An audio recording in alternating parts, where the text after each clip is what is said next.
যখন সবকিছু সমান ভাগে ভাগ হচ্ছে, গোবরটাও সমান ভাগে ভাগ হবে। আমার গরুর গোবর আমি লুবো, তোকে কেন দেবো না হারাম জাদি?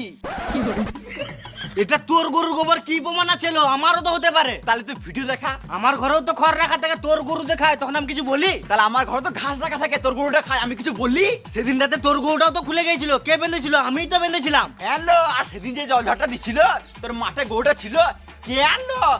আমি তো আনলাম রে পাঠি। ছোটকি, তোর গরু এটা লাদে নাই। তোর গরু লাদকে আমি দেখি নাই, একদম পাতলা পাতলা লাদে। এবার কি, আগে আমার গরুটা পেট খারাপ ছিল, 100 টাকা ওষুধ খাইছি, এখন এরকম মিলা দে। আমার গরুর গোবর আমি লুবো। না আমি লুবো, আমি লুবো। না আমি লুবো, আমি লুবো। না আমি লুবো। আমি লুবো। তোরা পরের দিন লিস, আমি আজকেরটা নিলাম।